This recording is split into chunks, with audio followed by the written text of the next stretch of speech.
Good evening, నేను Shalini. Welcome to special debate. అమెరికాలో వలసదారులకు Trump భయం పట్టుకుంది. ఇప్పటికే విదేశీయులకు చుక్కలు చూపిస్తున్నారు. పూటకో నిర్ణయం, రోజుకో బిల్లుతో దడపుట్టిస్తున్నారు. మేక్ అమెరికా గ్రేట్ అగైన్ నినాదాన్ని చూపిస్తూ విదేశీయులపై ఆంక్షలు విధిస్తున్నారు ట్రంప్. తాజాగా H1B, L1 వంటి వీసాల ప్రీమియం ప్రాసెసింగ్ ఫీజులను అమెరికా పెంచింది. $2,805 నుంచి $2,965 పెంచింది. మార్చి 1 నుంచి ఈ పెంపు అమల్లోకి రానుంది. మిగతా వీసా కేటగిరీల ప్రాసెసింగ్ ఫీజుల్లోనూ మార్పులు చేసింది. ఈ మేరకు US citizenship and immigration services ప్రకటన విడుదల చేసింది.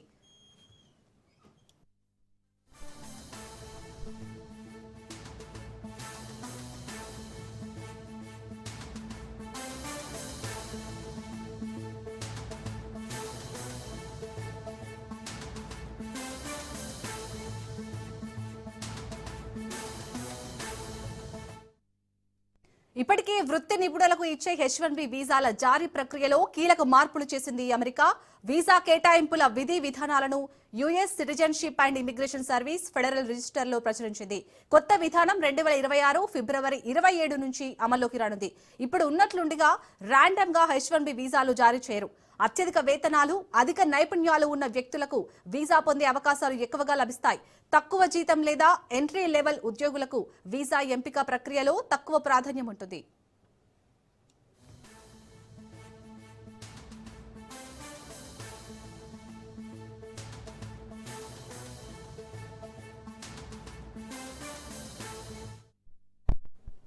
జూన్ 2023 నుంచి జూన్ 2025 మధ్య ద్రవ్యోల్బణాన్ని పరిగణలోకి తీసుకొని ఈ ఫీజు పెంచినట్లు వెల్లడించింది.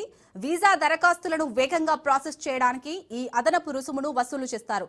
H1B, L1, O1, P1, TN వీసాల విషయంలో ప్రీమియర్ ఫీజు $2,805 నుంచి $2,965 పెరగనుంది.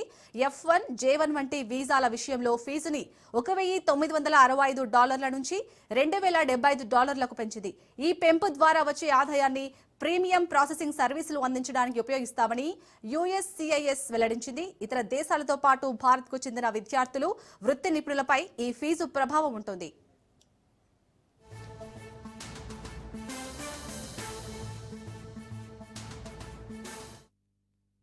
కొద్ది రోజులుగా అమెరికా అనుసరిస్తున్న కఠిన విధానాలతో వలసదారులు ఇబ్బందులు పడుతున్నారు. సోషల్ వెట్టింగ్ దడపుట్టిస్తుంది. దీంతో భారత్లోని అమెరికా ఎంబసీ కీలక సూచనలు చేసింది. అగ్రరాజ్య చట్టాలను ఉల్లంఘిస్తే క్రిమినల్ కేసులు, జరిమానాలు తప్పవని హెచ్చరించింది. అక్రమ వలసలు అడ్డుకోవడానికి, తమ సరిహద్దులను, పౌరులను రక్షించుకోవడానికే ట్రంప్ యంత్రాంగం ప్రయత్నిస్తోంది.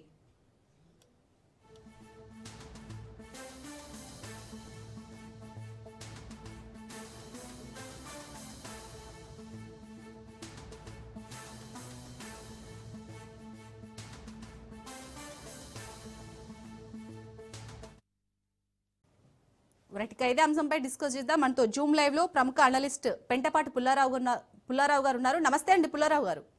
నమస్కారం. యా సార్, ఇప్పుడు ఈ వీసా ప్రీమియం ప్రాసెసింగ్ ఫీజు ఏదైతే ఉందో దాన్ని ట్రంప్ పెంచడాన్ని ఎలా చూడాలి? అంటే ట్రంప్ నిర్ణయాలు ఎప్పుడు భారత్ పై ఒక అక్కస్సునైతే వెళ్ళగక్కుతాడు కదా, దీనివల్ల ఎవరెవరు నష్టపోయే ఛాన్స్ ఉంది? తప్పకుండా భారత్ లో మనం నష్టపోతాం. కానీ ఇది ఇండియా స్పెసిఫిక్ కాదు కదా, ఇండియా మీద పెడుతున్నాను అనలేదు కదా. చైనీస్ స్టూడెంట్స్ కూడా ఉన్నారు, లక్షల మంది. ఇంకా భారత్ అయితే ఎక్కువ కూడా ఉండొచ్చు. Chinese student, Pakistani, Bangladesh, Asia నుంచి చాలా మంది ఉన్నారు, ఆఫ్రికా నుంచి ఉన్నారు. ఆశ్చర్యపోతారు, ఎక్కువ మంది నైజీరియా, ఆఫ్రికా నుంచి దాదాపు భారతీయులు ఎంతమంది ఉన్నారో అంతమంది ఉన్నారు అమెరికాలో. సో మనం చూసేది ఏంటంటే మన మీద పడుతుంది అంతవరకు కరెక్ట్. కానీ ప్రపంచవ్యాప్తంగా ట్రంప్ చేస్తున్నాడు, ఇది మంచిది కాదు అని తప్పకుండా మనం అందరూ ఆలోచిస్తున్నాం, అది కరెక్ట్. కానీ మనం ఆ విషయంలో ఏం చేయలేం కదా. ట్రంప్ ప్రెసిడెంట్ అవ్వాక ఆయన మార్పులు తీసుకొస్తా అన్నాడు, చేస్తున్నాడు. ఇప్పటికి రెండోసారి ప్రెసిడెంట్ అవ్వాడు. మొదటిసారి ఏం చేయలేదు, ఇప్పుడు చేస్తున్నాడు. ఆయన అనుభవం వచ్చింది, నాకు నా ఇష్టం వచ్చినట్టు చేస్తాను, అధికారాలు తెలుసని. అది ఎంతవరకు వెళ్తాడో మనం చూడాలి. భారతదేశం వచ్చిన ప్రాబ్లం ఏంటంటే మనకి అమెరికాకి కొన్ని ఇబ్బందులు వచ్చింది. ఆ ఇబ్బందులు ఏమిటంటే మనం ఇంకా వాళ్ళతో వాణిజ్య డీల్ ఇంకా సెట్ అవ్వాలి. రెండోది ఏంటంటే అమెరికా ఇప్పుడు ట్రంప్ కొత్తగా ప్రెసిడెంట్ అవ్వనట్టు లెక్కే 4 సంవత్సరాల టైంలో 1 సంవత్సరం అవ్వింది, ఇంకా జోరుగా ఉన్నాడు, పని సాగుతుంది. సుప్రీంకోర్టు నుంచి టారిఫ్స్ దాని మీద ఇంకా ఎదురు రాలేదు. సో మనం ప్రభుత్వం ఇప్పుడు ఇలా చేయదు అలా చేయదు అనే పరిస్థితి లేదు మనకి. మనకి ఆ లెవరేజ్ లేదు. లెవరేజ్ అంటే వాళ్ళ మీద ఒత్తిడి తేవటానికి లేదు మనకి. ఉదాహరణగా పాకిస్తాన్ మీద ఏం లెవరేజ్ ఉన్నది మనకి? ఎస్, నదులు నీరు ఆఫ్ చేస్తామన్నా, ఆఫ్ చేయగలం. అది లెవరేజ్. లెవరేజ్ అంటే వాళ్ళ మీద పరపతి అనుకోండి, వాళ్ళ మీద పెత్తనం అనుకోండి. మనకు ప్రస్తుతం అమెరికాతో ఏం లేదు, అంత లేదు. ఎందుకంటే అమెరికాలో ఇప్పుడున్న ప్రభుత్వం వాళ్ళకి తెలిసింది ఏంటంటే మన వీక్నెస్ ఏంటి? మనం అక్కడ పనిచేసే వాళ్ళు మన భారతీయ నుంచి వెళ్ళిన వాళ్ళే మన వీక్నెస్. వాళ్ళ సౌకర్యం, వాళ్ళ జీవితం, వాళ్ళ వెల్ఫేర్ సరిగ్గా ఉండాలి. అది మనం చాలా నిశ్శబ్దంగా కేర్ఫుల్గా డీల్ చేస్తాం. ప్రస్తుతం మన ప్రభుత్వం మెల్లిగా చెప్తున్నారు, వెనకాల చెప్తున్నారు, అక్కడ ఉన్న టెక్నాలజీ కంపెనీస్ చెప్తున్నారు. ఇంకా ట్రంప్ లొంగలేరు. అంటే ఎల్లకాలం లొంగకుండా ఉంటాడు అంటే లొంగుతాడు, మెల్లిగా లొంగుతాడు. ఆయనకి అక్కడ ఏ విషయాల్లో అయినా సెట్ బ్యాక్స్ వస్తే లొంగుతాడు. మనకి ప్రస్తుత పరిస్థితుల్లో ఓపిక పట్టాలి, చిన్న చిన్న విషయాలను రిక్వెస్ట్ చేయాలి, మాట్లాడుకోవాలి. మనకి ప్రభుత్వాలు మెల్లిగా కొంచెం రిలీఫ్ వచ్చేటట్టుగా చేయాలి. ఏమన్నా ఫ్యూచర్లో అవుతాయంటే అవుతాయని నాకు నమ్మకం ఉన్నది. ఎందుకంటే ఎల్లకాలం లెవరేజ్ అంటే వాళ్ళకి పరపతి మన మీద, వాళ్ళకి ఎక్కువ ఉన్నది, మనకి తక్కువ ఉన్నది ప్రస్తుతం. అందువల్ల మనం వెయిట్ చేయడం తప్ప ఏం లేదు. దాంతోపాటు డొనాల్డ్ ట్రంప్ ఏదో కొత్త తెచ్చాడు కదా, $1 మిలియన్ గోల్డ్ కార్డ్ అన్నాడు.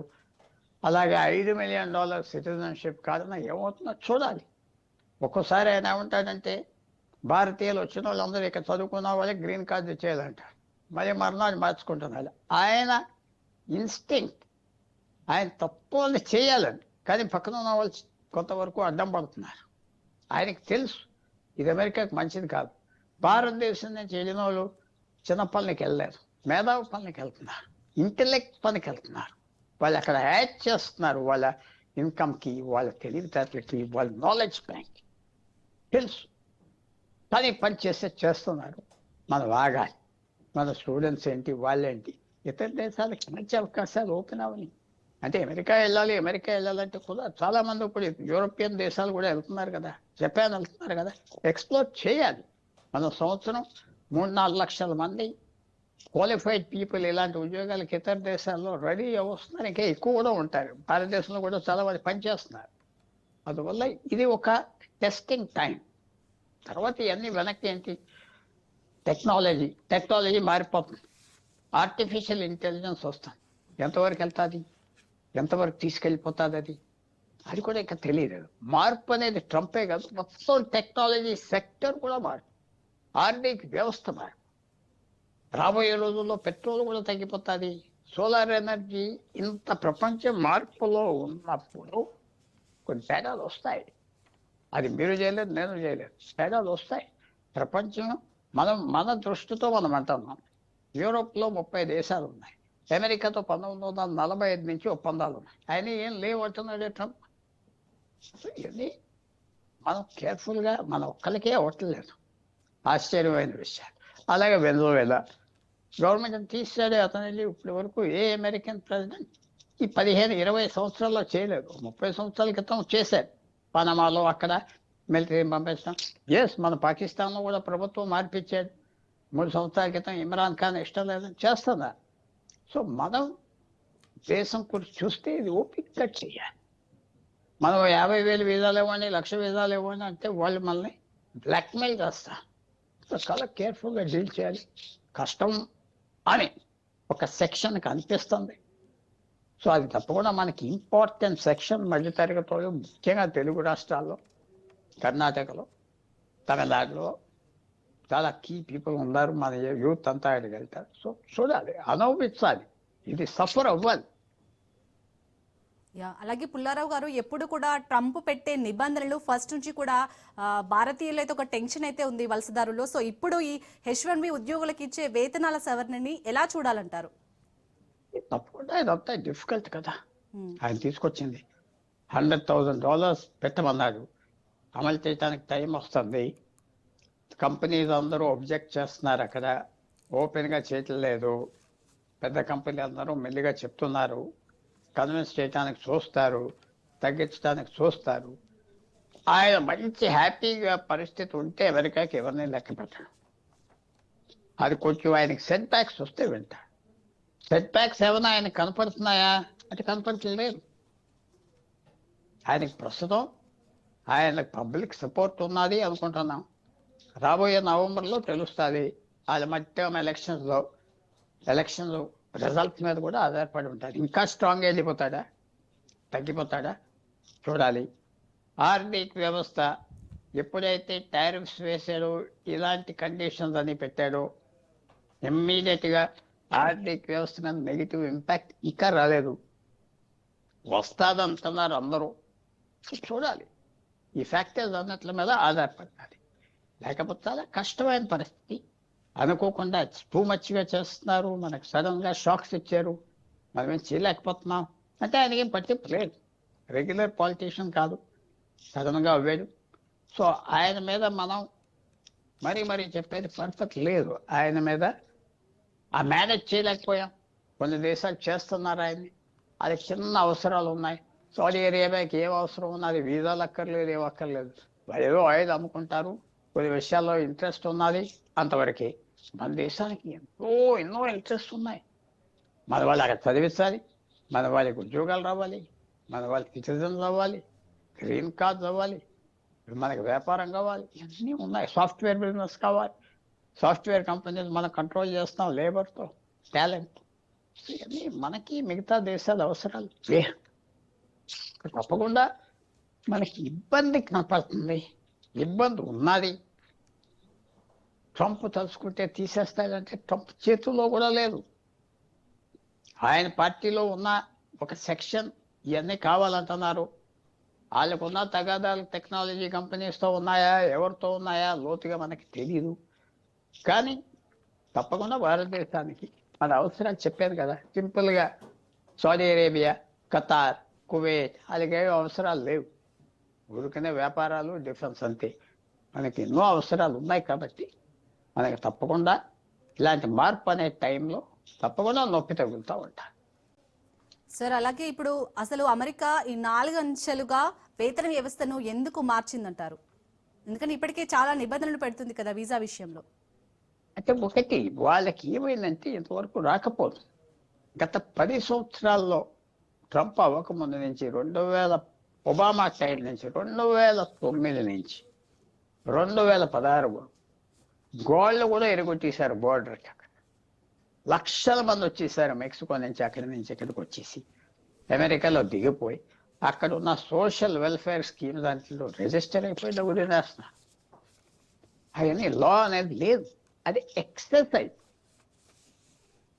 అయిపోయి మళ్ళీ ఆయన 4 సంవత్సరాలు చేసి వెళ్ళిపోయాక 2020 నుంచి 2024 వరకు 20, 30, 40 లక్షల మంది బోర్డర్ దూకేసి వచ్చేసారు. వచ్చేసి ఏం చేస్తారు? అక్కడ సిస్టమ్ చెప్తుందా వాళ్ళు మేము పారిపోయి వచ్చే మా దేశాల నుంచి చంపేస్తున్నారని రెఫ్యూజీ స్టేటస్ అడుగుతారు. రెఫ్యూజీ స్టేటస్ ఇవ్వగానే అమెరికన్ పాలసీ ఏంటంటే ఎవరికైతే మనం రెఫ్యూజీ ఇచ్చేవో, వలసదారు కాదు, రెఫ్యూజీ అంటే శరణం దాకోటానికి, వాళ్ళకి తిండి పెట్టాలి, గది ఇవ్వాలి, ఖర్చు పెట్టడానికి డబ్బు ఇవ్వాలి, పిల్లలు ఉంటే చదివించాలి, అంతా గవర్నమెంట్ ఖర్చు పెట్టాలి. ఆ చట్టం 200 సంవత్సరాల పూర్వం చట్టం. అది మిస్యూజ్ చేశారు కదా. భారతీయులు ఎవరు దాంట్లో లేరు. పాకిస్తానీలు, దక్షిణ అమెరికా నుంచి, ఆఫ్రికా నుంచి, ఆఫ్ఘనిస్తాన్ నుంచి. సో దానికి రియాక్షన్గా ఇది వచ్చింది.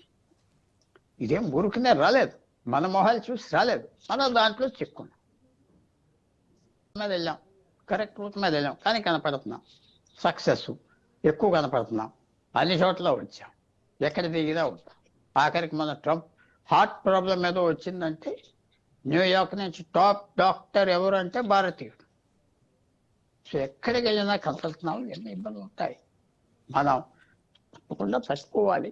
మీరు అడిగిన ప్రశ్నకి 2008 ఒబామా ప్రెసిడెంట్ అవ్వాక ఆయన అగ్రెసివ్గా ఆఫ్రికా నుంచి, అరబ్ దేశాల నుంచి వస్తే రానే జదవని తీసి తలుపులు తీసేది కాబట్టి ఆ రియాక్షన్ ఇవ్వచ్చు. సో అది రియాక్షన్, అది కారణం.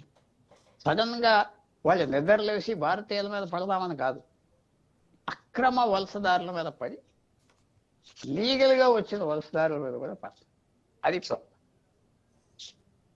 అలాగే సార్ ఇప్పుడు ట్రంప్ పెట్టిన ఈ నిబంధన వల్ల అత్యధిక వేతనాలు అలాగే అధిక నైపుణ్యాలు ఉన్న వ్యక్తులకైతే వీసా పొందే ఆపర్చునిటీస్ ఎక్కువగా ఉంటాయి. మరి తక్కువ జీతం లేదా ఎంట్రీ లెవెల్ ఉద్యోగులకు వీసా ఎంపికలో అయితే అంటే చాలా జాప్యం జరిగే ఛాన్స్ ఉంది కదా, అంటే నష్టపోయేది వీళ్ళే కదా. వీళ్ళే నష్టపోయేది. వాళ్ళు ఏమంటారంటే మా సిటిజన్స్ కాదు కదా, మా పౌరులు కాదు కదా. ఉమ్. సో మా పౌరులు కాదు కదా, దానికి ఏం జవాబిస్తారు? చాలా మంది ఇతర దేశాల నుంచి ఆదాయం ఎక్కువ వచ్చేది, ఉద్యోగాలు ఆదాయాలు ఎక్కువ దేశాలకు అందరూ వెళ్తారు. ఎవరు భారతీయులు వెళ్ళి రవాండా, కాంగో వెళ్తలేదే, శ్రీలంక ఎందుకు వెళ్తలేదు? ఏం ఉద్యోగాలు లేవు. ఇక్కడి నుంచి ఇంకా పేద రకానికి వెళ్ళి పనిచేయాలి. ఇక్కడ రోజుకి 1000 రూపాయలు వస్తున్నాయంటే అక్కడ 600 వస్తాయి. ఎవరు వెళ్తారు? అందువల్ల ఇది ఒక పెద్ద ప్రాబ్లం. మనకి ఎక్కువ ఆదాయం వచ్చే ప్లేసెస్ చూస్తున్నా, కానీ దానికి సొల్యూషన్ ఉన్నది. జపాన్ ఏంటి, కొరియా ఏంటి, మొత్తం యూరోప్ ఇన్వైట్ చేస్తున్నారు, భారతీయులు ఇన్వైట్ చేస్తున్నారు. ఎందుకంటే పీస్ఫుల్గా ఉంటారు, కష్టపడి పనిచేస్తారు, ఇవన్నీ ఉన్నాయి. సో తప్పకుండా ఆల్టర్నేట్స్ చూసుకోవాలి పిల్లకాలం అక్కడ. ఎందుకంటే ఈ పరిస్థితి 2008 నుంచి బరాక్ ఒబామా ఒక నల్ల వ్యక్తి, ఆఫ్రికన్ని సగం వ్యక్తి వచ్చినప్పుడు ఆయన అక్కడ తెల్ల జనానికి అన్యాయం చేయాలని చేసేదంటాడు ట్రంప్ వెనకాలం. మా జనాభాని ఇక్కడ తగ్గించి ఆఫ్రికా ఇతర దేశాల నుంచి జనాభా ఎక్కువ తీసుకొచ్చి డెమోగ్రఫీ అసలు ప్రజల సంఖ్య మార్చేయాలని ఇక్కడ ఇష్టం అంటారా? కొంతవరకు నిజం. ఈవేళ వెస్ట్ బెంగాల్లో, ఒరిస్సాలో, బీహార్లో, అస్సాంలో 2 కోట్ల మంది బంగ్లాదేశ్ నుంచి వచ్చారు. మనం అంటలేదా? ఒక 20,000 మంది రోహింగ్యాస్ వస్తే హైదరాబాద్కి ఎంత అలరైపోయింది. సో ఇది మనం కేర్ఫుల్గా ఆలోచించాలి. మన మీద ప్రత్యేకంగా చేయట్లేదు, వాళ్ళ పాలసీ. ఆ పాలసీలో మనం దొరికాం. అది తప్పకుండా చాలా నొప్పి ఉన్న పరిస్థితి. కానీ రాబోయే రోజుల్లో మారిపోతుందా, ఫ్రీ అవుతుంది అంటే కనపడలేదు. ట్రంప్ ఇంకా 3 సంవత్సరాలు ఉంటున్నాడు. ఆ చైన్, ఆ గొలుసుని ఎరగొడటానికి ట్రై చేస్తున్నాడు. ఇక్కడ తక్కువ వీసాలు ఇస్తే తక్కువ వస్తారు, కాలేజీలో అడ్మిషన్ తక్కువ చేస్తే తక్కువ వస్తారు. వాళ్ళ ప్లాన్ వాళ్ళు వేస్తున్నారు. అది మనకు మంచిది కాదు. కానీ మనం కారణం కాదని నేను చెప్తున్నా. 2008 అమెరికాలోకి 2024 వరకు ట్రంప్ ఉన్న టైంలో కూడా 16 సంవత్సరాలు విశేషమైన జనం వీసాలు లేకుండా కూడా వెళ్ళిపోయారు అమెరికా. వెళ్ళిపోయి అక్కడ రిఫ్యూజీ స్టేటస్ అంటారంటే నేను పారిపోయి వచ్చా మన దేశం నుంచి, వాళ్ళు చంపేస్తున్నారు, నేను వెళ్ళిపోతే అని సంతకం పెట్టిస్తే వాడు ముద్ర వేసిస్తాడు బోర్డర్లో. లాయర్లు రెడీగా ఉన్నారు అదర్ సైడ్. నేను వస్తున్నానంటే లాయర్లు ఉన్నారు బోర్డర్ దగ్గర, ఫారం రెడీ చేస్తాడు, ఆఫీసర్లతో మాట్లాడతాడు. ఇక్కడికి అక్కడికి పెద్ద తేడాలు లేవు. వాళ్ళు ముద్ర వేసిస్తాడు, నువ్వు లోపలికి వస్తావు, బస్సు ఎక్కుతావు, వాళ్ళు తీసుకెళ్తారు, హోటల్లో కూర్చోబెడతారు, తిండి పెడతారు. లక్షల మందికి అలా చేశారు కదా ఈవేళ కూడా. అది వచ్చిన ప్రాబ్లం. అది మనం చాలా లోతుగా ఆలోచించాలి ఈ వెనకాల విషయం. మనం విక్టిమ్స్ అవ్వామంటే ఎస్, మనం విక్టిమ్స్ అవ్వాం. లీగల్గా వెళ్ళేవాళ్ళు, వీసాలు తెచ్చుకొని కష్టపడి చదివేవాళ్ళు, బ్రెయిన్ పవర్తో వెళ్ళేవాళ్ళు సఫర్ అవుతున్నారు. అది అమెరికాకి నష్టమే. వాళ్ళకి మెల్లిగా తెలుస్తుంది. అక్కడ ఈ వీళ్ళు భారతీయులు వీళ్ళు ఉద్యోగాలన్నీ వాళ్ళు చేస్తారంటే వాళ్ళు చేయలేరు. ఆ ఉద్యోగాలన్నీ భారతదేశానికి వస్తాయి, ఇక్కడ పెడతారు, ఇక్కడ గ్లోబల్ ఎక్సలెన్స్ సెంటర్స్ అంటున్నా చేస్తారు. సో అది ఆ మార్పు అనే పరిస్థితి ఇవాళ. అలాగే అండి, ఇటు వీసా దరఖాస్తులను అయితే వేగంగా ప్రాసెస్ చేయడానికి మేము ఈ ఫీజును పెంచామని అమెరికా చెప్తుంది. ఇందులో వాస్తవం ఎంత సార్?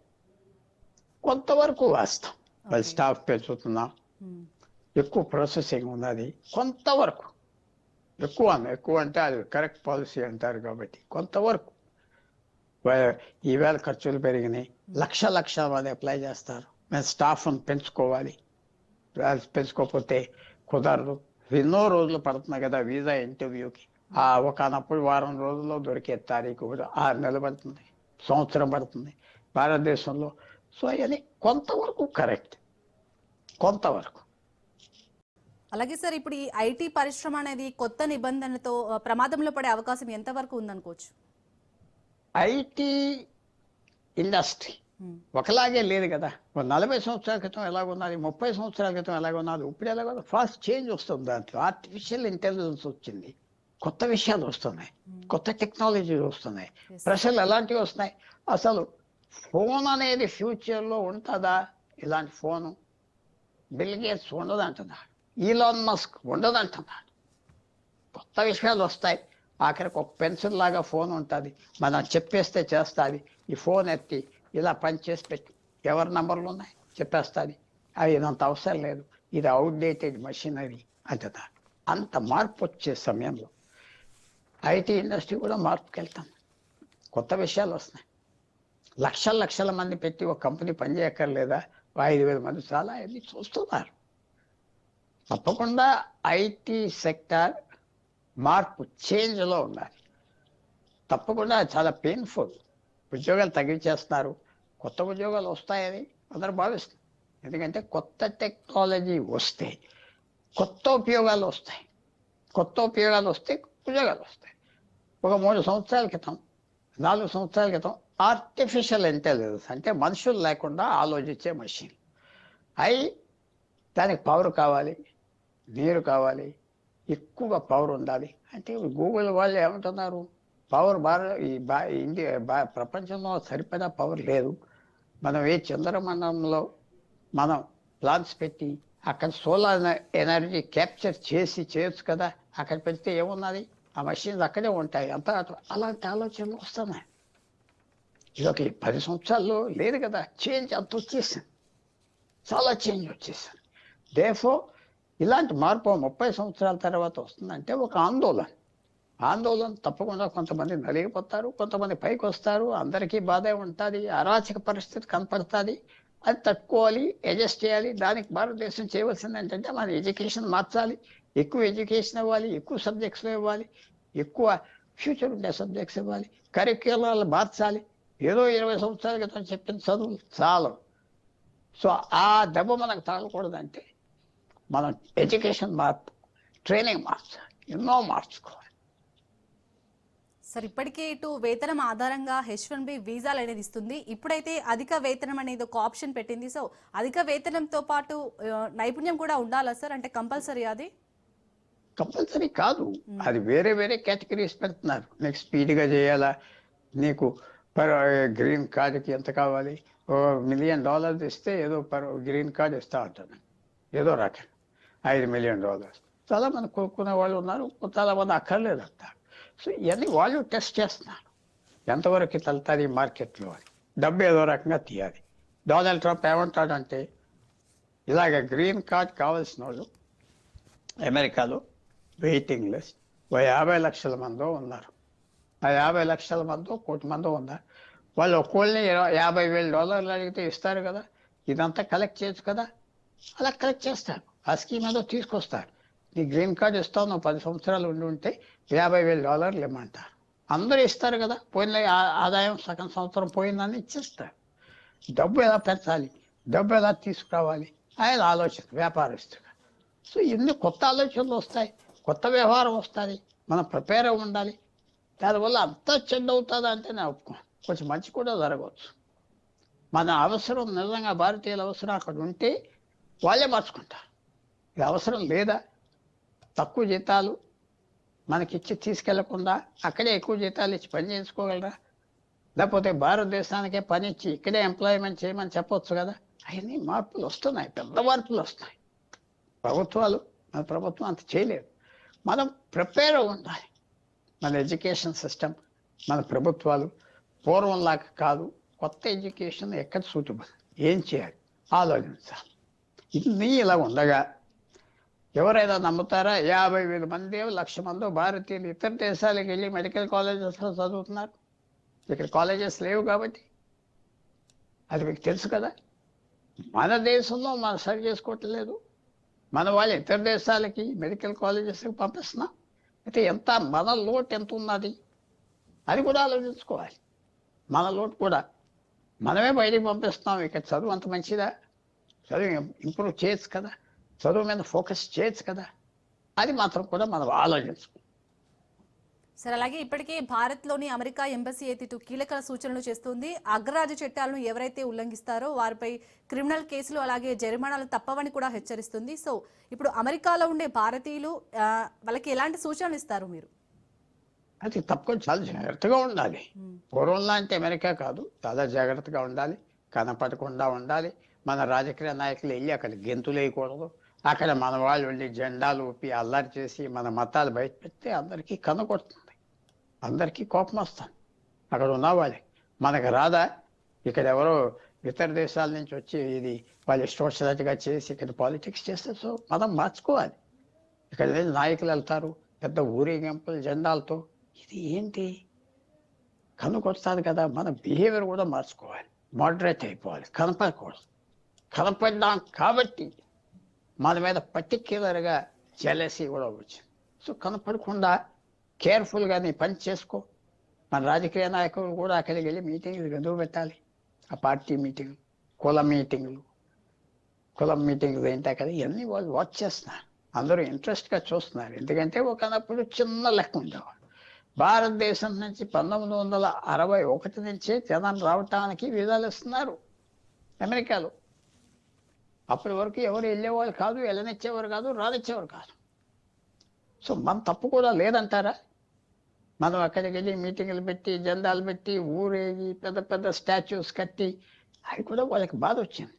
మనం తప్పుకోవాలి, కనపడకుండా పని చేసుకోవాలి, మనం గుర్తు పెట్టకుండా మొదలగలి.